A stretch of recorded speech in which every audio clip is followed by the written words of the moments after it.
You see, Genesis is not just the beginning of the Bible, and Genesis 1 is not just the beginning of creation. It's the beginning of your story. Your life begins in Genesis 1. You might have been following this Kent Brantley story that's been on the news for the last several weeks. Unbelievable story. Kent's working in Liberia with Ebola patients. He's a doctor, actually goes to a Church of Christ in Texas. He contracts Ebola. 90% of people who contract Ebola die. And so everybody's really concerned. And so he flies back into the country, and there's a lot of people that are criticizing him for even coming back to America because they're saying, you're putting our country at risk.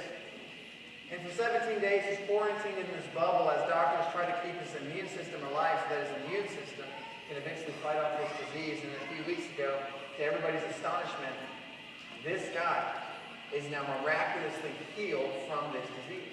So everybody's been wanting to talk to him. He was on Dateline the other night, and he speaks so eloquently, and he's handling all this publicity so well.